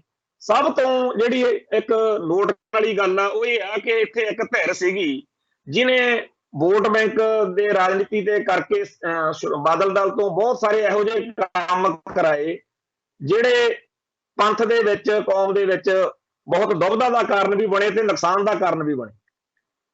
ਹਾਲ ਇਹ ਹੋ ਗਿਆ, ਜਿਵੇਂ ਆਪਾਂ ਕੱਲ ਦੇ ਪ੍ਰੋਗਰਾਮ 'ਚ ਵੀ ਗੱਲ ਕਹੀ ਸੀ ਕਿ ਜਿਹੜੇ ਸਿੱਖ ਰਹਿਤ ਮਰਿਆਦਾ ਦੇ ਧਾਰਨੀ ਲੋਕ ਆ, ਸਿੱਖ ਰਹਿਤ ਮਰਿਆਦਾ ਦੇ ਪੱਖ ਵਿੱਚ ਖੜੇ ਲੋਕ ਆ, ਜਿਹੜੇ ਸ਼੍ਰੋਮਣੀ ਗੁਰਦੁਆਰਾ ਪ੍ਰਬੰਧਕ ਕਮੇਟੀ, ਅਕਾਲ ਤਖਤ ਸਾਹਿਬ, ਅਕਾਲੀ ਦਲ, ਇਹਨਾਂ ਧਿਰਾਂ ਦੇ ਅੰਦਰ, ਇਹਨਾਂ ਦੇ ਅੰਦਰਲੇ ਸਿੱਖ ਸਿਧਾਂਤ ਦੇ ਜਿਹੜੇ ਕਾਇਲ ਲੋਕ ਨੇ, ਸਿੱਖ ਨੇ, ਉਹਨਾਂ ਨੂੰ ਤਾਂ ਬਾਦਲ ਦਲ ਨੇ ਉਹਨਾਂ ਦੀ ਗੱਲ ਸੁਣਨ ਤੋਂ ਤਾਂ ਇਨਕਾਰ ਕਰੀ ਰੱਖਿਆ। ਤੇ ਜਿਹੜੇ ਲੋਕ ਹਮੇਸ਼ਾ ਸਿੱਖ ਵਿਚਾਰਧਾਰਾ, ਸਿੱਖ ਫਲਸਫੇ ਦੇ ਉਲਟ ਚੱਲਦੇ ਰਹੇ, ਹਕੀਕਤ ਵਿੱਚ ਉਸ ਮਹੰਤ ਸ਼ਾਹੀ ਨੂੰ ਅੱਗੇ ਵਧਾਉਂਦੇ ਰਹੇ ਜਿਹਦੇ ਖਿਲਾਫ ਲੜ ਕੇ ਸ਼੍ਰੋਮਣੀ ਗੁਰਦੁਆਰਾ ਪ੍ਰਬੰਧਕ ਕਮੇਟੀ ਹੋਂਦ ਵਿੱਚ ਆਈ ਸੀ ਉਹਨਾਂ ਨੂੰ ਨੇੜੇ ਲਾ ਲਿਆ ਤੇ ਰਿਜ਼ਲਟ ਜਿਹੜਾ ਆਪਣੇ ਸਾਹਮਣੇ ਹੈ। ਖੈਰ ਜਿਹੜਾ ਪਿੱਛੇ ਬੀਤ ਗਿਆ ਸੋ ਬੀਤ ਗਿਆ, ਪਰ ਹੁਣ ਸਿੱਖ ਮਨਾਂ ਦੇ ਅੰਦਰ ਜਿੱਥੇ ਇਸ ਗੱਲ ਦਾ ਹੈਗਾ ਕਿ ਚਲੋ ਜੀ ਅਸੀਂ ਬਾਦਲ ਤੋਂ ਖਹਿੜਾ ਛੁਡਾ ਲਿਆ, ਤੇ ਆਉਣ ਵਾਲੇ ਦਿਨਾਂ ਦੇ ਵਿੱਚ ਇਹ ਵੀ ਆ ਕਿ ਸਿੱਖਾਂ ਦੀਆਂ ਜਿਹੜੀਆਂ ਹੋਰ ਵਿਰੋਧੀ ਤਾਕਤਾਂ ਨੇ ਉਹ ਚਾਹੁਣਗੀਆਂ ਕਿ ਸਿੱਖਾਂ ਦੀਆਂ ਸੰਸਥਾਵਾਂ ਦੇ ਉੱਤੇ ਸਾਡੇ ਬੰਦੇ ਕਾਬਜ ਹੋ ਜਾਣ। ਖਾਸ ਤੌਰ ਦੇ ਉੱਤੇ ਆਪਣੇ ਸਾਰਿਆਂ ਦੇ ਵਿੱਚ ਇਹ ਗੱਲ ਆ ਕਿ RSS ਸਿੱਖਾਂ ਦੇ ਸਾਰੇ ਇੰਸਟੀਟਿਊਸ਼ਨ ਦੇ ਵਿੱਚ ਆਪਣੇ ਬੰਦੇ ਧੱਕ ਰਹੀ ਆ, ਔਰ ਇਹ ਗੱਲ ਕੋਈ ਝੂਠੀ ਵੀ ਨਹੀਂ ਹੈਗੀ। ਪਰ ਸਿੱਖਾਂ ਨੂੰ ਇਸ ਮੌਕੇ ਮੈਦਾਨ ਛੱਡ ਕੇ ਪਾਸੇ ਹੋਣ ਦੀ ਲੋੜ ਨਹੀਂ। ਸਾਡੀ ਸਾਰਿਆਂ ਦੀ ਇੱਕ ਸਾਂਝੀ ਜ਼ਿੰਮੇਵਾਰੀ ਬਣਦੀ ਆ ਕਿ ਆਪਾਂ ਰਲ ਮਿਲ ਕੇ ਸਿੱਖ ਸੰਸਥਾਵਾਂ ਦੇ ਅੰਦਰ ਪੰਥਕ ਮਾਹੌਲ ਸਿਰਜਣ ਵਾਲਾ ਜਿਹੜਾ ਯਤਨ ਆ ਉਹਨੂੰ ਆਰੰਭੀਏ। ਇਹ ਪੱਕਾ ਪਤਾ ਹੈ ਕਿ ਜਿਹੜੀ ਇਸ ਸੰਸਥਾ ਦੀ ਪੋਟੈਂਸ਼ੀਅਲ ਆ, ਇਹਦੀ ਸਮਰੱਥਾ ਆ, ਉਹਨੂੰ ਦੁਸ਼ਮਣ ਬੜੀ ਚੰਗੀ ਤਰ੍ਹਾਂ ਸਮਝਦਾ। ਦੁਸ਼ਮਣ ਨੂੰ ਚੰਗੀ ਤਰ੍ਹਾਂ ਪਤਾ ਵੀ ਜਦੋਂ ਸ਼੍ਰੋਮਣੀ ਗੁਰਦੁਆਰਾ ਪ੍ਰਬੰਧਕ ਕਮੇਟੀ ਕੌਮ ਦੀ ਚੜ੍ਹਦੀ ਕਲਾ ਵਾਲੇ ਸਿੱਖੀ ਨੂੰ ਸਮਰਪਿਤ ਏਜੰਡੇ ਵਾਲੇ ਸਿੱਖਾਂ ਨੂੰ ਇੱਥੇ ਆਉਣ ਦਾ ਮੌਕਾ ਮਿਲੂਗਾ, ਇਹ ਪਲੇਟਫਾਰਮ ਜਦੋਂ ਸਿੱਖੀ ਦੀ ਚੜ੍ਹਦੀ ਕਲਾ ਲਈ ਵਰਤਿਆ ਜਾਣ ਵਾਲਾ ਹੋਊਗਾ, ਉਸ ਮੌਕੇ ਕੰਮ ਉਹਨਾਂ ਨੂੰ ਲੱਗਦਾ ਕਿ ਬੜਾ ਖਤਰਨਾਕ ਹੋ ਜਾਊਗਾ। ਪਰ ਕੀ ਇਹ ਸੋਚ ਕੇ ਘਰੇ ਬੜੇ ਰਹਿਣਾ, ਡਰੇ ਰਹਿਣਾ ਕਿ ਜੀ ਸਾਨੂੰ ਉਹ ਆਹ ਨਾ ਕਰ ਦੇਣ, ਉਹ ਨਾ ਕਰ ਦੇਣ, ਇਹ ਗੱਲ ਵੀ ਖਤਰਨਾਕ ਆ। ਹੁਣ ਦੇਖ ਰਹੇ ਆ ਕਿ ਬਹੁਤ ਸਾਰੇ ਬੰਦੇ ਜਿਹੜੇ ਨੇ ਉਹ ਡਰਾਉਣੀਆਂ ਜੀਆਂ, ਨੈਗੇਟਿਵ ਜੀਆਂ, ਮਾਯੂਸੀ ਤੇ ਉਦਾਸੀ ਨਾਲ ਭਰੀਆਂ ਹੋਈਆਂ ਗੱਲਾਂ ਕਿ ਹੁਣ ਤਾਂ ਬਸ ਕੰਮ ਖਤਮ ਆ ਜੀ। ਇੱਥੋਂ ਤੱਕ ਕਿ ਕਈ ਇਹੋ ਜਿਹੇ ਭਰਾ ਨੇ ਜਿਹੜੇ ਕਹਿੰਦੇ ਆ ਵੀ ਜੇ ਬਾਦਲ ਦਲ ਸ਼੍ਰੋਮਣੀ ਕਮੇਟੀ ਤੋਂ ਵੀ ਲਾਂਭੇ ਹੋ ਗਿਆ ਤੇ ਪਤਾ ਨਹੀਂ ਪੰਥ ਨੇ ਜਦ ਹੀ ਉਸੇ ਵੇਲੇ ਪੰਥ ਦੀ ਜਾਨ ਨਿਕਲ ਜਾਣੀ ਜਾਂ ਖਤਮ ਹੋ ਜਾਣਾ। ਇਹੋ ਜਿਹੀ ਗੱਲ ਕੋਈ ਨਹੀਂ। ਕੌਮ ਦੇ ਵਿੱਚ ਇਸ ਮੌਕੇ ਜਿੱਥੇ ਇਹ ਨਿਗਾਰ ਵਾਲੀਆਂ ਸਿਰੇ ਦੀਆਂ ਸ਼ਕਤੀਆਂ ਜਿਹੜੀਆਂ ਨੇ ਉਹ ਸਿਖਰ ਤੇ ਨੇ, ਉੱਥੇ ਜਿਹੜੇ ਕੌਮ ਨੂੰ ਪੰਥ ਨੂੰ ਸਮਰਪਿਤ ਲੋਕ ਨੇ ਉਹ ਵੀ ਨੇ। ਜਦੋਂ ਰਿੜਕਿਆ ਜਾਂਦਾ ਨਾ ਫਿਰ ਮੱਖਣ ਉੱਤੇ ਆਉਂਦਾ। ਉਹ ਰਿੜਕਣ ਦੇ ਲਈ ਇਸ ਮੌਕੇ ਬੜਾ ਚੰਗਾ ਮਾਹੌਲ ਆ। ਸੋ ਸਾਰੇ ਸਿੱਖ ਜਗਤ ਦੇ ਅੰਦਰ ਕੱਲਾ ਇਹ ਕਹੀ ਜਾਣਾ ਕਿ ਜੀ ਬਾਦਲ ਦਲ ਮਾੜਾ, ਬਾਦਲ ਦਲ ਗਲਤ ਜਾਂ ਬਾਦਲ ਦਲ ਉਹ ਆਪਾਂ ਸਾਰੇ ਕਰਦੇ ਰਹਿੰਦੇ, ਪਰ ਇਸ ਤੋਂ ਅੱਗੇ ਵੀ ਸਟੈਪ ਚੱਕਣੇ ਪੈਣਗੇ। ਖਾਸ ਤੌਰ ਦੇ ਉੱਤੇ ਸਾਡੇ ਕੋਲੇ ਜਿਹੜਾ ਹੈਗਾ ਧਰਮ ਦੇ ਖੇਤਰ ਵਿੱਚ ਸ਼੍ਰੋਮਣੀ ਗੁਰਦੁਆਰਾ ਪ੍ਰਬੰਧਕ ਕਮੇਟੀ ਰਾਹੀਂ ਸਾਨੂੰ ਉਪਰਾਲੇ ਕਰਨੇ ਆ, ਤੇ ਉਸ ਤੋਂ ਅੱਗੇ ਇਹਦੇ ਵਿੱਚੋਂ ਸਾਡੀ ਪੰਥ ਦੀ ਚੜ੍ਹਦੀ ਕਲਾ ਜੇ ਖਾਲਿਸਤਾਨ ਦੀ ਗੱਲ ਵੀ ਕਰਨੀ ਆ ਤਾਂ ਉਹਦੇ ਲਈ ਇੱਥੇ ਵੀ ਸਾਡਾ ਜਿਹੜਾ ਹੈਗਾ ਏਜੰਡਾ ਬਣਦਾ। ਸਾਨੂੰ ਬਹੁ ਭਾਰਤੀ ਯੋਜਨਾ ਦੀ ਲੋੜ ਆ। ਉਹ ਖਾਲਿਸਤਾਨ ਸਾਡਾ ਅਲਟੀਮੇਟ ਗੋਲ ਆ, ਪਰ ਖਾਲਿਸਤਾਨ ਤੋਂ ਪਹਿਲਾਂ ਨਾਲ ਦੀ ਨਾਲ ਇਹ ਨਹੀਂ ਵੀ ਸਾਡੀ ਸਾਰੀ ਸ਼ਕਤੀ ਇੱਥੇ ਲੱਗ ਜਾਏ, ਕਿਉਂਕਿ ਦੁਸ਼ਮਣ ਇਹ ਜ਼ਰੂਰ ਚਾਹੁੰਦਾ ਕਿ ਸਿੱਖਾਂ ਨੂੰ ਇੱਥੇ ਕੀ ਉਲਝਾਈ ਰੱਖੋ, ਸਿੱਖਾਂ ਨੂੰ ਇੱਥੇ ਕੀ ਇੰਨਾ ਕੰਮ ਦੇ ਦਿਓ ਵੀ ਇਹ ਖਾਲਿਸਤਾਨ ਵਾਲੇ ਪਾਸੇ ਸੋਚ ਹੀ ਨਾ ਸਕਣ। ਕਈ ਸਾਡੇ ਭਰਾ ਹੈਗੇ ਇਹੋ ਜਿਹੇ ਜਿਹੜੇ ਇਸ ਚੱਕਰ 'ਚ ਫਸੇ ਹੋਏ ਨੇ ਕਿ ਛੱਡੋ ਜੀ ਖਾਲਿਸਤਾਨ ਹੀ ਖਾਲਿਸਤਾਨ ਆ, ਜੇ ਤੁਸੀਂ ਇਕੱਲਾ ਸ਼੍ਰੋਮਣੀ ਕਮੇਟੀ ਬਾਦਲਾਂ ਕੋਲੋਂ ਖੋਲੋ ਨਾ ਅੱਜ ਦੀ ਤਰੀਕ 'ਚ। ਇਹ ਸਾਡੀ ਕੋਈ ਲੜਾਈ ਨਹੀਂ ਹੈਗੀ ਕਿ ਬਾਦਲਾਂ ਕੋਲੋਂ ਫਲਾਨੀ ਸੰਸਥਾ ਖੋਣੀ ਆ ਜਾਂ ਬਾਦਲਾਂ ਨੂੰ ਫਲਾਨੀ ਸੰਸਥਾ ਦੇ ਉੱਤੇ ਕਬਜ਼ਾ ਨਹੀਂ ਰਹਿਣ ਦੇਣਾ। ਸਾਡੀ ਲੜਾਈ ਹੈਗੀ ਆ ਕਿ ਪੰਥ ਦੀ ਚੜ੍ਹਦੀ ਕਲਾ ਕਿਵੇਂ ਹੋਵੇ। ਜਿਹੜੀ ਵੀ ਸ਼ਖਸੀਅਤ ਜਾਂ ਸੰਸਥਾ, ਜਿਹੜਾ ਵੀ ਪਲੇਟਫਾਰਮ ਸਿੱਖੀ ਦੀ ਚੜ੍ਹਦੀ ਕਲਾ ਕਰਾਉਣ ਵਾਲਾ ਮਾਹੌਲ ਸਿਰਜ ਸਕਦਾ, ਉਹਦੇ ਉੱਤੇ ਸਿੱਖ ਪੰਥਕ ਤੌਰ ਦੇ ਉੱਤੇ ਕਿਵੇਂ ਕਾਬਜ ਹੋ ਕੇ ਕਿਵੇਂ ਉਹਨੂੰ ਵਰਤਦੇ ਆ, ਇਹ ਗੱਲ ਸਾਡੇ ਏਜੰਡੇ ਦਾ ਹਿੱਸਾ ਹੋਣੀ ਚਾਹੀਦੀ ਹੈ। ਪਰ ਆਪਾਂ ਸਾਰਿਆਂ ਨੇ ਜਿੰਨੇ ਵੀ ਪੰਥ ਦੀਆਂ ਚੜ੍ਹਦੀ ਕਲਾ ਲੋਚਣ ਵਾਲੀਆਂ ਸ਼ਖਸੀਅਤਾਂ ਨੇ ਜਾਂ ਹੋਰ ਨੇ, ਆਪਾਂ ਇਹ ਦੱਸਣਾ ਤਾਂ ਸਾਰਿਆਂ ਨੇ ਸਿੱਖ ਲਿਆ। ਮੇਰੇ ਸਮੇਤ ਆਪਾਂ ਸਾਰੇ ਹੀ ਇਹ ਗੱਲ ਕਰਦੇ ਆ ਕਿ ਜੀ ਨੁਕਸ ਕਿੱਥੇ ਕਿੱਥੇ ਆ, ਪਰ ਇਹ ਦੱਸਣ ਦੇ ਨਾਲ ਮਸਲਾ ਹੱਲ ਨਹੀਂ ਹੁੰਦਾ। ਮੈਂ ਬੜੇ ਲੰਮੇ ਅਰਸੇ ਤੋਂ ਸਿੱਖ ਸਮਾਗਮਾਂ 'ਚ, ਪੰਥਕ ਪ੍ਰੋਗਰਾਮਾਂ 'ਚ, ਸੈਮੀਨਾਰਾਂ 'ਚ ਜਾ ਕੇ ਇਹ ਗੱਲ ਨੋਟ ਕੀਤੀ ਆ ਕਿ ਸਾਡੇ ਬੁਲਾਰੇ ਰੋਣ ਤੋਂ ਬੜਾ ਕਮਾਲ ਦਾ ਕਰਦੇ ਆ ਵੀ ਜੀ ਮਤਲਬ ਬੀਤੇ ਸਮੇਂ ਦੇ ਉੱਤੇ ਜਿਹੜਾ ਸਾਡਾ ਹੈਗਾ ਬਈ ਅਸੀਂ ਜੀ ਬੜੇ ਘੈਂਟ ਰਹੇ ਆ, ਅਸੀਂ ਰਾਜੇ ਮਹਾਰਾਜੇ ਰਹੇ ਆ, ਸਾਡੇ ਗੁਰੂ ਸਾਹਿਬਾਨ ਨੇ ਆਹ ਪਰੰਪਰਾਵਾਂ ਆਹ ਸੁਧਾਰ ਦਿੱਤੇ, ਤੇ ਜਾਂ ਵੀ ਅਸੀਂ ਬਹੁਤ ਕਮਾਲ ਕਰਤੀ। ਇਹ ਗੱਲਾਂ ਤਾਂ ਸਾਰੇ ਬੜੀਆਂ ਸੋਹਣੀਆਂ ਕਰ ਲੈਂਦੇ। ਅਗਲਾ ਸਟੈਪ ਆ, ਅਗਲੀ ਜਿਹੜੀ ਗੱਲ ਆ ਉੱਥੇ ਅਸੀਂ ਜਾ ਕੇ ਫਸ ਜਾਂਦੇ ਆ। ਉਹ ਗੱਲ ਕੀ ਆ ਵੀ ਅੱਜ ਅਸੀਂ ਪੱਟੇ ਗਏ, ਲੁੱਟੇ ਗਏ, ਮਾਰੇ ਗਏ, ਸਾਡੇ ਨਿਆਣੇ ਜਿਹੜੇ ਆ ਉਹ ਸਿੱਖੀ ਤੋਂ ਪਤਤ ਹੋ ਰਹੇ ਆ, ਵਿਚਾਰਾਂ ਦਾ ਪਤਤ ਪੁਣਾ ਤੇ ਕਕਾਰਾਂ ਦਾ ਪਤਤ ਪੁਣਾ ਆ ਗਿਆ ਜੀ, ਤੇ ਸਾਡੇ ਜਿਹੜੇ ਲੀਡਰ ਨੇ ਉਹ ਵਿਕ ਗਏ ਜੀ। ਲੀਡਰ ਪਿੱਠ ਦੀ ਪੰਥ ਦੀ ਪਿੱਠ 'ਚ ਛੁਰਾ ਮਾਰ ਰਹੇ ਆ। ਉਹ ਰੋਣ ਧੋਣ ਮਤਲਬ ਕਿ ਬੀਤੇ ਉੱਤੇ ਫਖਰ ਕਰੀ ਚੱਲੋ, ਪ੍ਰੈਜ਼ੈਂਟ ਟੈਂਸ ਉੱਤੇ ਰੋਣ ਧੋਣ ਕਰੀ ਚੱਲੋ, ਅੱਗੇ ਵਾਸਤੇ ਕੋਈ ਪਲੈਨਿੰਗ ਨਾ ਕਰੋ। ਕਿਸੇ ਬੁਲਾਰੇ ਨੂੰ ਚਾਹੇ 2 ਘੰਟੇ ਮਿਲਣ ਬੋਲਣ ਲਈ, ਚਾਹੇ 2 ਮਿੰਟ, ਚਾਹੇ 40 ਮਿੰਟ ਮਿਲਣ ਤੇ ਚਾਹੇ 4 ਮਿੰਟ, ਉਹ ਬੁਲਾਰਾ ਜਿਹੜਾ ਹੈ ਉਹ ਇੱਥੇ ਇੱਕ ਆਪਦਾ ਤੋੜਾ ਝਾੜਦਾ ਕਿ ਊਂ ਤਾਂ ਆਪਾਂ ਪੰਥ ਜਿਹੜਾ ਆਪਣਾ ਕੌਮ ਆਪਣੀ ਜਿਹੜੀ ਹੈਗੀ ਆ ਗੱਲ ਸਾਰੀ ਉਹ ਬੜੀ ਫੱਟੇ ਚੱਕ ਰਹੀ ਆ, ਆਪਾਂ ਇਤਿਹਾਸ ਦੇ ਵਿੱਚ ਬੜੇ ਛਾਏ ਰਹੇ ਲੋਕ ਆ। ਆਪਣੇ ਮਹਾਰਾਜਾ ਰਣਜੀਤ ਸਿੰਘ ਨੇ ਆਹ ਕਰਤਾ ਸੀ, ਬਾਬਾ ਬੰਦਾ ਸਿੰਘ ਬਹਾਦਰ ਨੇ ਉਹ ਕਰਤਾ ਸੀ, ਬਾਬਾ ਬਘੇਲ ਸਿੰਘ ਨੇ ਉਹ ਕਰਤਾ ਸੀ, ਇਹ ਸਾਰਾ ਇਤਿਹਾਸ ਸਾਡੇ ਬੰਦੇ ਬੜੇ ਸ਼ਾਨ ਨਾਲ ਸੁਣਾਉਂਦੇ। ਪਰ ਜਦੋਂ ਆਉਂਦੀ ਆ ਪ੍ਰੈਜ਼ੀਡੈਂਸ ਦੀ ਗੱਲ ਦੂਜੀ, ਫਿਰ ਉਹ ਸੁਣਾਉਣ ਲੱਗ ਜਾਣਗੇ ਕਿ ਮਾਰੇ ਗਏ ਲੁੱਟੇ ਗਏ। ਹੁਣ ਹੋਣਾ ਤਾਂ ਇਹ ਚਾਹੀਦਾ ਕਿ ਬੁਲਾਰਾ ਜਾਂ ਵਿਦਵਾਨ ਸਾਨੂੰ ਅਗਵਾਈ ਦੇਵੇ ਕਿ ਭਾਈ ਇਸ ਤੋਂ ਅੱਗੇ ਕਿੱਧਰ ਨੂੰ ਚੱਲੀਏ ਆਪਾਂ। ਆਹ ਜਿਹੜਾ ਸਮਾਂ ਅੱਜ ਦਾ, ਉਦੋਂ ਸਾਨੂੰ ਵਿਦਵਾਨਾਂ ਦੀ ਅਗਵਾਈ ਦੀ ਸਭ ਤੋਂ ਵੱਧ ਲੋੜ ਆ। ਖਾਲਿਸਤਾਨੀ ਸੰਘਰਸ਼ ਬਾਰੇ ਲਿਖੀਆਂ ਜਾਣ ਵਾਲੀਆਂ ਕਿਤਾਬਾਂ ਦੇ ਵਿੱਚ ਅਕਸਰ ਇਹ ਚਰਚਾ ਹੁੰਦੀ ਆ ਕਿ 1984 ਤੋਂ ਬਾਅਦ ਵਿੱਚ ਜਿਹੜੇ ਸਿੱਖ ਨੌਜਵਾਨ ਘਰਾਂ ਚੋਂ ਨਿਕਲੇ, ਉਹਨਾਂ ਦੀ ਵਿਦਵਾਨਾਂ ਨੇ ਕੋਈ ਅਗਵਾਈ ਨਹੀਂ ਕੀਤੀ। ਉਹਨਾਂ ਨੂੰ ਜਿਵੇਂ ਠੀਕ ਲੱਗਿਆ ਉਹਨਾਂ ਨੇ ਉਵੇਂ ਸਟੈਪ ਚੱਕ ਲਏ ਤੇ ਜੋ ਉਹਨਾਂ ਤੋਂ ਫੈਸਲੇ ਹੋਏ ਉਸ ਅਨੁਸਾਰ ਕੌਮ ਦਾ ਉਹਨਾਂ ਨੇ ਭਲਾ ਸੋਚਿਆ ਤੇ ਉਹਨਾਂ ਨੇ ਆਪਦੀਆਂ ਜਿਹੜੀਆਂ ਜ਼ਿੰਦਗੀਆਂ ਸੀ ਉਹ ਪੰਥ ਦੇ ਉੱਤੋਂ ਦੀ ਵਾਰ ਦਿੱਤੀਆਂ। ਅੱਜ ਬਹੁਤ ਸਾਰੀਆਂ ਗੱਲਾਂ ਦੇ ਉੱਤੇ ਉਹਨਾਂ ਦੇ ਉੱਤੇ ਕਿੰਤੂ ਪ੍ਰੰਤੂ ਹੋ ਸਕਦੇ ਆ।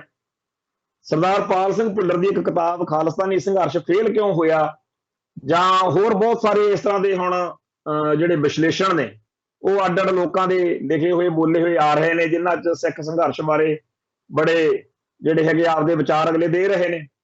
ਤੇ ਪਰ ਉਹਨਾਂ ਦਿਨਾਂ ਦੇ ਵਿੱਚ ਬੀਤੇ ਉੱਤੇ ਟਿੱਪਣੀ ਕਰਨੀ ਤਾਂ ਬੜਾ ਸੌਖਾ, ਉਹ ਤਾਂ ਜਿਹਨੂੰ ਮਰਜ਼ੀ ਆਪਾਂ ਕਹਿ ਦਈਏ ਉਹ ਬੰਦਾ ਕਰ ਲੈਂਦਾ ਹੁੰਦਾ। ਪਰ ਜਿਹੜਾ ਅੱਜ ਦੇ ਸਮੇਂ ਦੇ ਵਿੱਚ ਕੀ ਕੀਤਾ ਜਾਵੇ, ਇਹ ਗੱਲ ਖੋਜਣੀ, ਇਹ ਸਾਰਥਕਤਾ ਇਹ ਸਾਨੂੰ ਕਿੱਥੋਂ ਮਿਲੂਗੀ।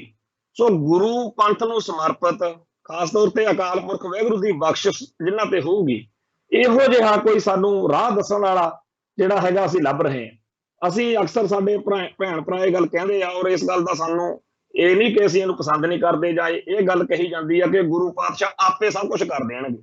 ਪਰ ਸਾਡੇ ਧਰਮ ਵਿੱਚ ਸਾਨੂੰ ਗੁਰੂ ਨੇ ਇਹ ਗੱਲ, ਇਹ ਮੱਤ ਨਹੀਂ ਦਿੱਤੀ ਹੋਈ ਕਿ ਆਪੇ ਸਭ ਕੁਝ ਹੋ ਜਾਊਗਾ, ਹੱਥ ਪੈਰ ਮਾਰਨਾ ਪਊਗਾ ਫੇਰ ਕੁਝ ਹਾਸਲ ਹੁੰਦਾ। ਤੇ ਇਹ ਵੀ ਗੱਲ ਆ ਵੀ ਜਿਹੜਾ ਕੁਝ ਅਸੀਂ ਕਰ ਰਹੇ ਹਾਂ, ਜੇ ਉਹਦਾ ਰਿਜ਼ਲਟ ਸਾਨੂੰ ਹਾਂ ਪੱਕੀ ਜਾਂ ਸਾਡੀ ਸੋਚ ਅਨੁਸਾਰ ਨਹੀਂ ਮਿਲ ਰਿਹਾ, ਤਾਂ ਇਹ ਗੱਲ ਪੱਕੀ ਆ ਵੀ ਜੇਕਰ ਅਸੀਂ ਜੋ ਕੁਝ ਕਰ ਰਹੇ ਹਾਂ, ਜੇ ਇਹੀ ਰਿਜ਼ਲਟ ਕੱਢਣੇ ਆ ਫਿਰ ਇਹੀ ਕਰਦੇ ਰਹੋ। ਜੇ ਰਿਜ਼ਲਟ ਬਦਲਨੇ ਆ ਤਾਂ ਸਾਨੂੰ ਆਪਦਾ ਕੰਮ ਢੰਗ ਤੇ ਸੋਚ ਢੰਗ ਵਿੱਚ ਵੀ ਇਨਕਲਾਬੀ ਤਬਦੀਲੀਆਂ ਲਿਆਉਣੀਆਂ ਪੈਣਗੀਆਂ। ਖਾਸ ਤੌਰ ਤੇ ਅੱਜ ਦੀ ਜਿਹੜੀ ਨੌਜਵਾਨੀ ਹੈ, ਇਹਨੂੰ ਮੁੱਖ ਰੱਖ ਕੇ ਮੈਂ ਫਿਰ ਇਹ ਗੱਲ ਕਹਿਣਾ ਕਿ 1984 ਦੇ ਘਟਨਾਕ੍ਰਮ ਨੇ ਕੌਮ ਨੂੰ ਇਹੋ ਜਿਹਾ ਝੰਜੋੜਾ ਮਾਰਿਆ, ਇਹੋ ਜਿਹਾ ਹਲੂਣਾ ਮਾਰਿਆ ਬਈ ਜਿਹੜੇ ਨੌਜਵਾਨ ਜਿਨ੍ਹਾਂ ਦੇ ਪਰਿਵਾਰ ਦੇ ਮੈਂਬਰ ਜਾਂ ਅੱਜ ਵੀ ਬਹੁਤ ਸਾਰੇ ਸੱਜਣ ਮਿੱਤਰ ਕਹਿ ਦਿੰਦੇ ਨੇ ਕਿ ਅਸੀਂ ਕਦੇ ਸੋਚਿਆ ਹੀ ਨਹੀਂ ਸੀਗਾ ਕਿ ਉਹ ਇਸ ਪਾਸੇ ਆ ਜਾਊਗਾ ਤੇ ਕੌਮ ਦੇ ਸ਼ਹੀਦਾਂ 'ਚ ਜਾਂ ਕੌਮ ਦੇ ਸੇਵਾਦਾਰਾਂ 'ਚ ਉਹਦਾ ਨਾਂ ਆਊਗਾ। ਜਾਂ ਕਈ ਇਹੋ ਜਿਹੇ ਹੁਣ ਵੀ ਭੈਣ ਭਰਾ ਨੇ ਜਿਹੜੇ ਪੰਥ ਦੇ ਸੇਵਾ ਕਰਨ ਤੋਂ ਬਾਅਦ ਵਿੱਚ ਅੱਜ ਸਤਿਕਾਰਤ ਨੇ, ਉਹਨਾਂ ਨਾਲ ਜਦੋਂ ਗੱਲ ਕਰੀਦੀ ਆ ਉਹ ਕਹਿੰਦੇ ਆ ਵੀ ਠੀਕ ਆ ਕੌਮ ਸਤਿਕਾਰ ਕਰਦੀ ਆ, ਪਰ ਗੱਲ ਇਹ ਹੈ ਕਿ ਸਾਨੂੰ ਆਪਦੇ ਆਪ ਬਾਰੇ ਪਤਾ, ਅਸੀਂ ਏਡੇ ਵੱਡੇ ਏਡੇ ਮਹਾਨ ਕੋਈ ਨਹੀਂ ਹੈਗੇ, ਸਾਡੇ 'ਚ ਬਹੁਤ ਘਾਟਾਂ ਤੇ ਕਮਜ਼ੋਰੀਆਂ ਸੀ। 1984 ਦੇ ਮਾਹੌਲ ਨੇ ਸਾਨੂੰ ਬਦਲ ਦਿੱਤਾ।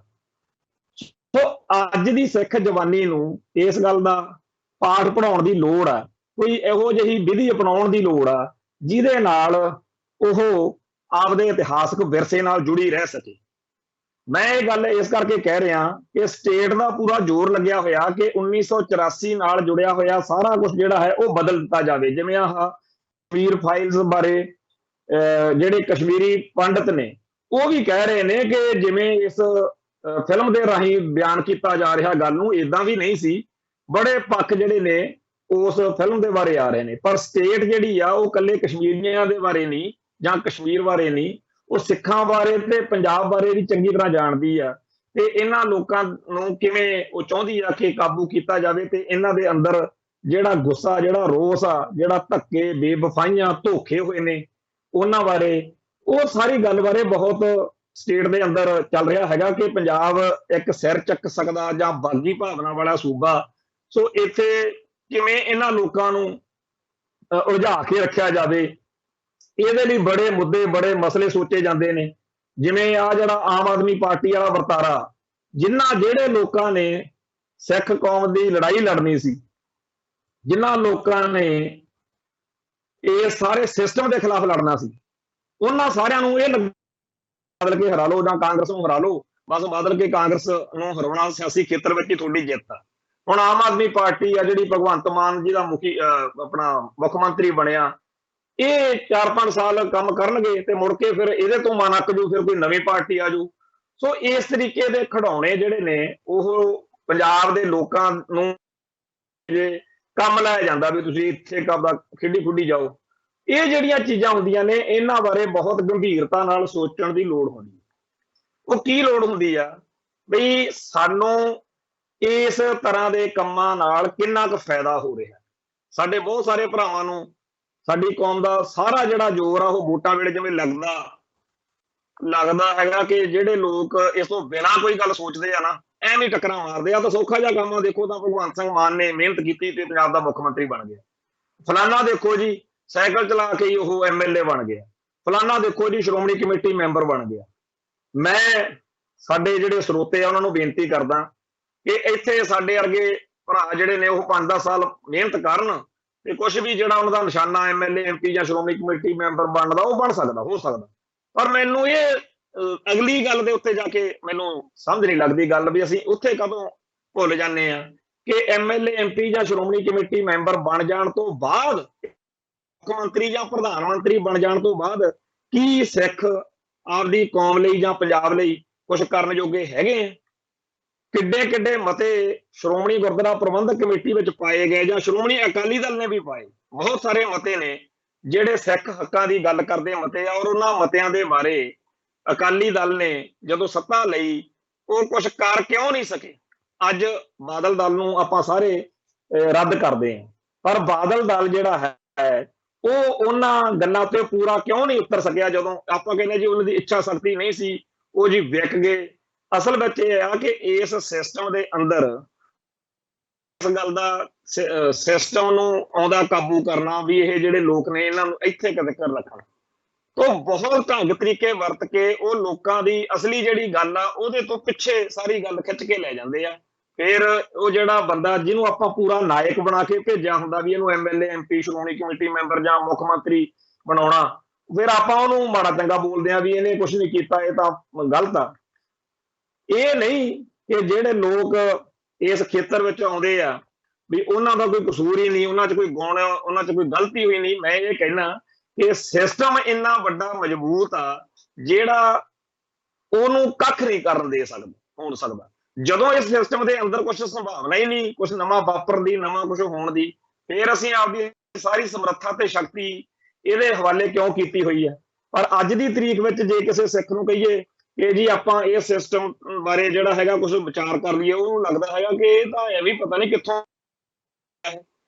ਤਾਂ ਜਦੋਂ ਅਸੀਂ ਉਸ ਸਿਸਟਮ ਦੇ ਵਿੱਚ ਹੀ ਸਭ ਕੁਝ ਭਾਲਦੇ ਹਾਂ, ਜਿਹੜਾ ਸਿਸਟਮ ਸਾਡੇ ਧਰਮ ਦਾ, ਜਿਹਨੇ 1947 ਤੋਂ ਸਾਨੂੰ ਗਰਸਿਆ ਹੋਇਆ, ਜਿਹੜਾ ਸਾਨੂੰ ਹਰ ਤਰੀਕੇ ਨਾਲ ਵਾਰ ਕਰਦਾ, ਹਰ ਪਲ ਸਾਡੇ ਕੋਲੋਂ ਕੁਝ ਖੋਹ ਕੇ ਲੰਘਦਾ, ਤੇ ਉਸ ਸਿਸਟਮ ਨੇ ਤਾਂ ਆਹੀ ਕੁਝ ਦੇਣਾ। ਹੁਣ ਅੱਜ ਭਗਵੰਤ ਸਿੰਘ ਮਾਨ ਨੇ ਐਲਾਨ ਕਰਤਾ ਕਿ ਜੀ ਜਿਹੜਾ ਕਰਪਸ਼ਨ ਵਾਲਾ ਬੰਦੇ ਨੂੰ ਫੜਾਊਗਾ ਉਹਦਾ ਇੰਨਾ ਇਨਾਮ ਦੇਵਾਂਗੇ ਜਾਂ ਇਸ ਤਰ੍ਹਾਂ ਦੀਆਂ ਗੱਲਾਂ।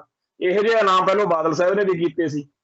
ਇਹੋ ਜਿਹੇ ਇਨਾਮ ਜਾਂ ਹੁਣ ਬਹੁਤ ਸਾਰਾ ਰਫੜ ਪਿਆ ਹੋਇਆ ਥਾਂ ਥਾਂ ਦੇ ਉੱਤੇ। ਆਮ ਆਦਮੀ ਪਾਰਟੀ ਕਿਉਂਕਿ ਸੱਤਾ 'ਚ ਆਈ ਆ, ਉਹ ਜਾਂਦੇ ਆ ਦਫ਼ਤਰਾਂ 'ਚ ਵੜ ਜਾਂਦੇ ਆ ਤੇ ਉੱਥੇ ਸਰਕਾਰੀ ਮੁਲਾਜ਼ਮਾਂ ਨੂੰ ਕਹਿੰਦੇ ਆ ਵੀ ਤੁਸੀਂ ਸਹੀ ਨਹੀਂ ਕੰਮ ਕਰਦੇ ਜਾਂ ਇਸ ਤਰ੍ਹਾਂ ਦੀਆਂ ਗੱਲਾਂ ਨੇ। ਇਹ ਜਿਹੜਾ ਸਾਲ 6 ਮਹੀਨੇ ਇਦਾਂ ਦਾ ਚੱਲੂਗਾ। ਮੁੜ ਕੇ ਜਿਵੇਂ ਦਿੱਲੀ ਵਾਲੇ ਕਹਿੰਦੇ ਸੀਗੇ ਬਈ ਦਿੱਲੀ ਦੇ ਵਿੱਚ ਜਦੋਂ ਕੋਈ ਗੱਲ ਹੋਣੀ ਤਾਂ ਉਹਨਾਂ ਨੇ ਕਹਿਣਾ ਕੇਜਰੀਵਾਲ ਦੇ ਹੱਥ 'ਚ ਜੀ ਹੈ ਹੀ ਨਹੀਂ ਦਿੱਲੀ ਦੀ ਪੁਲਿਸ, ਉੱਥੇ ਕਰੀਏ ਕੀ ਜੀ, ਉਹਨਾਂ ਦਾ ਤਾਂ ਹੱਥ 'ਚ ਹੀ ਨਹੀਂ ਕੁਛ, ਉਹ ਕੁਛ ਕਰ ਹੀ ਨਹੀਂ ਸਕਦੇ। ਉਹ ਏਦਾਂ ਕੇਜਰੀਵਾਲ ਨੂੰ ਡਿਫੈਂਡ ਕਰਦੇ ਰਹੇ ਤੇ ਇੱਥੇ ਕਹਿਣ ਲੱਗ ਜਾਣਗੇ ਜੀ ਮੋਦੀ ਸਭ ਕੁਝ ਕਰਨ ਨਹੀਂ ਦਿੰਦੇ ਹੈਗੇ, ਭਗਵੰਤ ਸਿੰਘ ਮਾਨ ਕੀ ਕਰੇ ਕੇਜਰੀਵਾਲ ਨੂੰ, ਜਿਵੇਂ ਦਿੱਲੀ ਤੇ ਨਹੀਂ ਕੁਛ ਕਰਨ ਦਿੱਤਾ, ਪੰਜਾਬ ਦੇ ਵਿੱਚ ਆਮ ਆਦਮੀ ਪਾਰਟੀ ਦੀ ਸਰਕਾਰ ਕੁਛ ਨਹੀਂ ਕਰ ਸਕਦੀ ਜਿੰਨਾ ਟਾਈਮ ਦਿੱਲੀ ਦੇ ਵਿੱਚ ਸਾਰੇ ਭਾਰਤ ਦੇ ਵਿੱਚ ਜਿਹੜਾ ਰਾਜ ਆ ਉਹ ਆਮ ਆਦਮੀ ਪਾਰਟੀ ਦਾ ਨਹੀਂ ਹੁੰਦਾ। ਸੋ ਇਸ ਤਰੀਕੇ ਦੀਆਂ ਗੱਲਾਂ ਬਾਤਾਂ ਦੇ ਨਾਲ ਜਿਹੜਾ ਹੈਗਾ ਟਾਈਮ ਲੰਘਾਇਆ ਜਾਊਗਾ। ਉਹ ਜਿਹੜੀ ਅਸਲੀ ਪੰਜਾਬ ਦੀ ਜਿਹੜੀ ਰੀਝ ਆ ਜਾਂ ਜਿਨ੍ਹਾਂ ਗੱਲਾਂ ਤੋਂ ਗੁੱਸੇ 'ਚ ਆ ਕੇ ਲੋਕਾਂ ਨੇ ਜਾਂ ਜਿਹੜਾ ਰੋਹ ਆ ਉਹ ਜ਼ਾਹਿਰ ਕੀਤਾ, ਜਿਹਦੇ ਵਿੱਚ ਇੱਕ ਇਹੋ ਜਿਹੀ ਹਨੇਰੀ ਚੱਲੀ ਆ ਇੱਥੇ ਬਈ ਕੋਈ ਕਹਿਣ ਸੁਣਨ ਵਾਲੀ ਗੱਲ ਹੀ ਨਹੀਂ ਰਹੀ।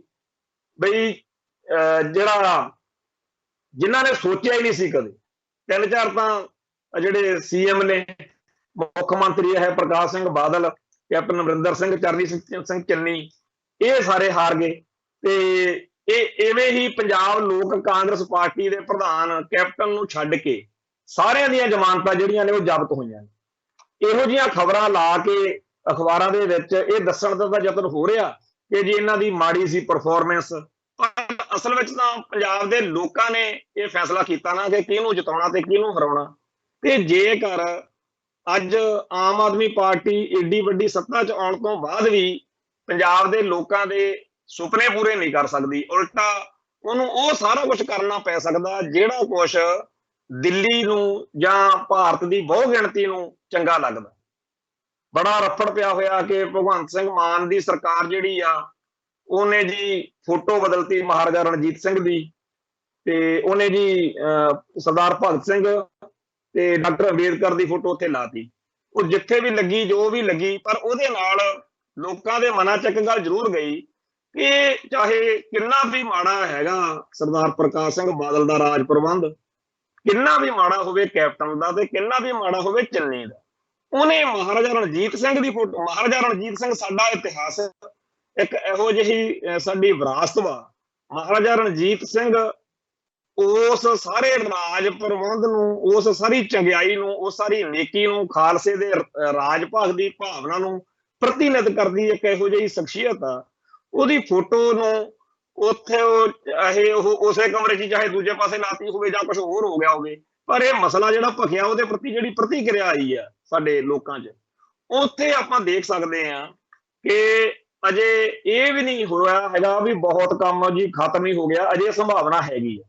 ਸੋ ਮੈਂ ਇਹ ਬੇਨਤੀ ਕਰਦਾ ਕਿ ਅਜੇ ਜਿਹੜਾ ਹੈਗਾ ਜਿੱਥੇ ਜਿੱਥੇ ਗਲਤੀਆਂ ਗੜਬੜਾਂ ਨੇਗੀਆਂ ਉਹਨਾਂ ਤੋਂ, ਜਾਂ ਆਪਾਂ ਇੰਨੀ ਗਲਤੀ ਖੁਸ਼ ਹੋ ਜਾਈਏ ਕਿ ਬਾਦਲ ਦਲ ਹਾਰ ਗਿਆ, ਕਾਂਗਰਸ ਹਾਰ ਗਈ, ਇਹ ਗੱਲਾਂ ਠੀਕ ਨੇ, ਚੰਗੀਆਂ ਨੇ, ਪਰ ਅੱਜ ਇਸ ਸਥਿਤੀ ਵਿੱਚ ਜੇਕਰ ਕੌਮ ਦਾ ਪਿਆਰ ਕਰਨ ਵਾਲਿਆਂ ਨੇ ਅਗਲੀ ਗੱਲ ਨਾ ਸੋਚੀ ਵੀ ਅੱਗੇ ਕੀ ਹੋਣਾ ਚਾਹੀਦਾ, ਪੰਥ ਦੀ ਚੜ੍ਹਦੀ ਕਲਾ ਕਿਵੇਂ ਹੋਣੀ ਚਾਹੀਦੀ, ਸ਼੍ਰੋਮਣੀ ਕਮੇਟੀ ਦੀਆਂ ਵੋਟਾਂ ਦਿੱਲੀ ਨੇ ਕਰਾਉਣੀਆਂ, ਪਰ ਇੱਥੇ ਸਾਡਾ ਤਾਂ ਫਰਜ਼ ਇਹ ਬਣਦਾ ਨਾ ਕਿ ਅਸੀਂ ਪੰਥਕ ਸੋਚ ਵਾਲੇ ਲੋਕਾਂ ਨੂੰ ਮੌਕਾ ਦਈਏ।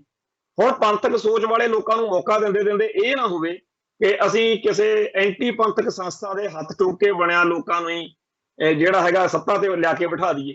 ਇਹਦੇ ਲਈ ਕੀ ਯੋਜਨਾਬੰਦੀ ਹੋਵੇ, ਕਿਵੇਂ ਹੋਵੇ, ਉਹ ਹੁਣ ਵਿਦਵਾਨਾਂ ਦੇ ਤੇ ਸਿੱਖ ਕੌਮ ਦੇ ਜਿਹੜੇ ਪਿਆਰ ਕਰਨ ਵਾਲੇ ਪੰਥ ਦਰਦੀ ਆ ਉਹਨਾਂ ਦੇ ਏਜੰਡੇ ਤੇ ਹੋਣੀ ਚਾਹੀਦੀ ਹੈ ਗੱਲ।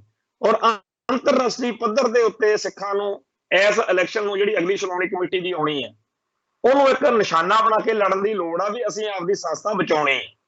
ਜਾਣੀ ਕਿ ਆਪਾਂ ਦੇਖ ਰਹੇ ਹੈਗੇ ਆ ਕਿ ਸ਼੍ਰੋਮਣੀ ਅਕਾਲੀ ਦਲ ਅੰਮ੍ਰਿਤਸਰ ਤੇ ਹੋਰ ਬਹੁਤ ਸਾਰੀਆਂ ਸਿੱਖ ਸੰਸਥਾਵਾਂ ਜਿਹੜੀਆਂ ਨੇ ਉਹ ਇਸ ਵੇਲੇ ਪੂਰਾ ਮਾਹੌਲ ਬਣਾ ਰਹੀਆਂ ਨੇ ਕਿ ਸਰਕਾਰ ਤੇ ਦਬਾਅ ਪਾਇਆ ਜਾਵੇ ਕਿ ਜਿਹੜੀ ਸ਼੍ਰੋਮਣੀ ਕਮੇਟੀ ਦੀ ਚੋਣ ਆ ਜਿਹੜੀ 5 ਸਾਲ ਬਾਅਦ ਹੋਣੀ ਹੁੰਦੀ ਆ ਵੀ ਉਹ ਛੇਤੀ 5 ਸਾਲ ਬਾਅਦ ਜਿਵੇਂ ਹੋਣੀ ਹੁੰਦੀ ਉਵੇਂ ਕਰਾਈ ਜਾਵੇ, ਚੋਣਾਂ ਹੋ ਜਾਣਗੀਆਂ। ਪਰ ਕੀ ਚੋਣਾਂ ਤੋਂ ਬਾਅਦ ਵਿੱਚ ਆਪਾਂ ਇਸ ਗੱਲ ਦੀ ਗਾਰੰਟੀ ਕਰ ਸਕਦੇ ਹਾਂ ਕਿ ਪੰਥਕ ਸੋਚ ਵਾਲੇ ਲੋਕ ਆ ਜਿਹੜੇ ਉਹੀ ਇੱਥੇ ਇਸ ਪਲੇਟਫਾਰਮ ਤੇ ਆਉਣਗੇ? ਇਹ ਨਾ ਹੋਵੇ ਕਿ ਚੋਣਾਂ ਵੀ ਕਰਵਾਈਏ ਰੌਲਾ ਪਾ ਕੇ ਵੀ ਛੇਤੀ ਕਰਾਓ ਤੇ ਮੁੜ ਕੇ ਫਿਰ ਬੰਦੇ ਵੀ ਉਹ ਸਾਡੇ ਇਸ ਪਲੇਟਫਾਰਮ ਤੇ ਕਾਬਜ ਹੋਏ ਹੋਣ ਜਿਨ੍ਹਾਂ ਤੋਂ ਕੋਈ ਆਸ ਨਾ ਹੋਵੇ। ਸੋ ਇਹ ਕਹਿਣਾ ਕਿ ਜੀ ਬੜਾ ਔਖਾ, ਬੜਾ ਨਾਮੁਮਕਿਨ ਆ, ਭਾਈ ਸੌਖਾ ਕੰਮ ਤਾਂ ਹਰੇਕ ਹੀ ਕਰ ਲੈਂਦਾ ਹੁੰਦਾ, ਸੌਖੇ ਕਾਰਜ ਤਾਂ ਹਰੇਕ ਹੀ ਕਰ ਲੈਂਦਾ ਹੁੰਦਾ।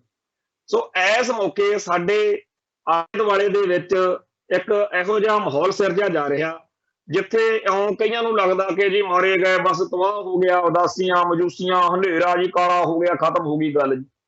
ਦੂਜੇ ਪਾਸੇ ਇਸੇ ਮਾਹੌਲ ਦੇ ਵਿੱਚ ਸਾਡੇ ਕੋਲੇ ਉਹ ਰੂਹਾਂ ਨੇ, ਉਹ ਸ਼ਖਸੀਅਤਾਂ ਨੇ, ਉਹ ਆਚਾਰ ਨੇ, ਵਿਹਾਰ ਨੇ, ਲੋਕਾਂ ਦੇ ਏਜੰਡੇ ਨੇ, ਤੇ ਉਹ ਸਭ ਕੁਝ ਹੈ ਜਿੱਥੇ ਹੋਕਾ ਦਿੱਤਾ ਜਾ ਰਿਹਾ ਬਈ ਭਾਈ ਜਾਗਦੇ ਰਹੋ, ਪੰਥਕ ਹਿੱਤਾਂ ਤੇ ਡਾਕਾ ਮਾਰਨ ਵਾਲਿਆਂ ਨੇ ਕੋਈ ਕਸਰ ਨਹੀਂ ਛੱਡਣੀ, ਚੋਰ ਉਸੇ ਘਰ ਨੂੰ ਪੈਂਦੇ ਆ ਜਿੱਥੇ ਕੋਈ ਚੀਜ਼ ਪਈ ਹੋਵੇ। ਸੋ ਸਾਡੀਆਂ ਸਿੱਖ ਸੰਸਥਾਵਾਂ ਦੇ ਵਿੱਚੋਂ ਸਭ ਤੋਂ ਸਰਮੌਰ ਸੰਸਥਾ ਸ਼੍ਰੋਮਣੀ ਗੁਰਦੁਆਰਾ ਪ੍ਰਬੰਧਕ ਕਮੇਟੀ ਹੈ। ਜੇਕਰ ਸ਼੍ਰੋਮਣੀ ਗੁਰਦੁਆਰਾ ਪ੍ਰਬੰਧਕ ਕਮੇਟੀ ਉੱਤੇ ਪੰਥਕ ਸੋਚ ਵਾਲਿਆਂ ਦਾ ਇੱਥੇ ਕਬਜ਼ਾ ਹੋਵੇ ਤਾਂ ਅਕਾਲ ਤਖਤ ਸਾਹਿਬ ਦਾ ਜਥੇਦਾਰ ਵੀ ਤੇ ਇਸ ਸ਼੍ਰੋਮਣੀ ਗੁਰਦੁਆਰਾ ਪ੍ਰਬੰਧਕ ਕਮੇਟੀ ਦੀ ਰਹਿਨੁਮਾਈ ਹੇਠ ਚੱਲਣ ਵਾਲਾ, ਅਕਾਲ ਤਖਤ ਸਾਹਿਬ ਦੀ ਰਹਿਨੁਮਾਈ ਹੇਠ ਚੱਲਣ ਵਾਲਾ ਅਕਾਲੀ ਦਲ ਵੀ ਇਹ ਕੌਮ ਦੀ ਵਧੀਆ ਸੇਵਾ ਕਰ ਸਕਣਗੇ, ਸਮਾਜ ਦੀ ਵਧੀਆ ਸੇਵਾ ਕਰ ਸਕਣਗੇ।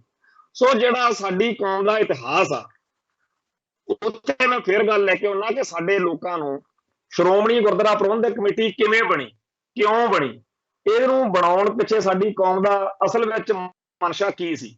ਇਹ ਨਹੀਂ ਸੀਗਾ ਕਿ ਬਾਦਲ ਦਲ ਵਾਂਗੂ ਜਿਵੇਂ ਇਹਨਾਂ ਨੇ ਬਣਾਤਾ ਕਿ ਅਗਲੀ ਇਲੈਕਸ਼ਨ ਲੜਨ ਲਈ ਪਹਿਲਾਂ ਸ਼੍ਰੋਮਣੀ ਕਮੇਟੀ ਦਾ ਮੈਂਬਰ ਬਣ ਜਾਓ। ਇਦਾਂ ਦੀ ਗੱਲ ਨਹੀਂ ਸੀ। ਇਹ ਤਾਂ ਸਿੱਖਾਂ ਦੇ ਲਈ ਉਵੇਂ ਸੀ ਥਿੰਕ ਟੈਂਕ, ਜਿਵੇਂ ਵਿਚਾਰ ਚਰਚਾ ਕਰਨ ਕਰਾਉਣ ਲਈ, ਸਿੱਖੀ ਦੀ ਚੜ੍ਹਦੀ ਕਲਾ ਕਰਨ ਕਰਾਉਣ ਲਈ, ਜਿਵੇਂ RSS ਦਾ ਸਿੱਖਾਂ ਕੋਲ। ਸੋ ਸਿੱਖਾਂ ਨੂੰ ਆਪਦੇ ਅੰਦਰ ਝਾਤੀ ਮਾਰਨ ਦਾ ਵੇਲਾ। ਸਾਡੀ ਕੌਮ ਜਿਹੜੀ ਆ ਉਹ ਬਹੁਤ ਵੱਡੇ ਜਿਹੜੇ ਹੈਗੀ ਆ ਇੱਕ ਤੂਫਾਨ 'ਚ ਘਿਰੀ ਹੋਈ ਹੈ। ਇਸ ਮੌਕੇ ਜੇ ਅਸੀਂ ਫਰਜ਼ ਨਾ ਨਿਭਾਏ ਤੇ ਨੂਣ ਤੇਲ ਰੋਟੀ ਅਦਰਕ ਜੀ ਇਹਨਾਂ ਚੱਕਰਾਂ 'ਚ ਹੀ ਉਲਝੇ ਰਹੇ, ਕੋਠੀਆਂ ਵਧੀਆ ਬਣਾ ਲੀਆਂ ਤੇ ਹੋਰ ਆ, ਫਿਰ ਸਾਡੀਆਂ ਆਉਣ ਵਾਲੀਆਂ ਪੁਸ਼ਤਾਂ ਸਾਨੂੰ ਸਵਾਲ ਜ਼ਰੂਰ ਕਰਨਗੀਆਂ ਕਿ ਤੁਸੀਂ ਉਦੋਂ ਕੀ ਕਰਦੇ ਸੀ। ਇਹ ਕਿਸੇ 4-5 ਜਾਂ 2-4 ਸਰੀਰਾਂ ਦੇ ਕਰਨ ਵਾਲਾ ਮਸਲਾ ਨਹੀਂ। ਹਰ ਇੱਕ ਸਿੱਖ ਨੂੰ, ਜਿਹੜਾ ਸਿੱਖ ਕਹਾਉਂਦਾ, ਜਿਹੜਾ ਜਦੋਂ ਜਾਂਦਾ ਗੁਰਦੁਆਰਾ ਸਾਹਿਬ ਜਾਂਦਾ ਤੇ ਮੱਥਾ ਟੇਕਦਾ, ਗੁਰੂ ਸਾਹਿਬ ਨੂੰ ਸਮਰਪਿਤ ਹੋਣ ਦੀ ਗੱਲ, ਅੰਦਰ ਇੱਕ ਭਾਵਨਾ ਹੋਣੀ ਚਾਹੀਦੀ ਹੈ ਕਿ ਸੱਚੇ ਪਾਤਸ਼ਾਹ ਸਾਡੇ ਕੁਝ ਇਹੋ ਜਿਹਾ ਮਾਹੌਲ ਬਣੇ ਕਿ ਪੰਥ ਦੀ ਚੜ੍ਹਦੀ ਕਲਾ ਲੋਚਣ ਵਾਲੇ, ਕੌਮ ਦੀ ਚੜ੍ਹਦੀ ਕਲਾ ਸੋਚਣ ਵਾਲੇ ਲੋਕ ਆ ਜਿਹੜੇ, ਉਹ ਸ਼੍ਰੋਮਣੀ ਗੁਰਦੁਆਰਾ ਪ੍ਰਬੰਧਕ ਕਮੇਟੀ ਦੇ ਵਿੱਚ ਆਉਣ ਤੇ ਪੰਥ ਦੀ ਜਿਹੜੀ ਹੈਗੀ ਆ ਜਿਸ ਤਰੀਕੇ ਨਾਲ ਅੱਜ ਖੁਆਰੀ ਹੋ ਰਹੀ ਹੈ, ਬਹੁਤ ਸਾਰੇ ਮਸਲਿਆਂ ਦੇ ਉੱਤੇ ਅਸੀਂ ਦੇਖ ਰਹੇ ਹੈਗੇ ਆ ਕਿ ਸਾਡੀ ਸੁਣਵਾਈ ਨਹੀਂ ਹੋ ਰਹੀ, ਸਾਡਾ ਅਕਸ ਖਰਾਬ ਹੋ ਰਿਹਾ। ਸਾਨੂੰ ਦੁਨੀਆ ਭਰ ਦੇ ਵਿੱਚ ਬਦਨਾਮ ਕਰਨ ਦੇ ਲਈ ਬਹੁਤ ਜਿਹੜੀਆਂ ਸਾਜ਼ਿਸ਼ਾਂ ਨੇ ਉਹ ਰਚੀਆਂ ਜਾ ਰਹੀਆਂ ਨੇ।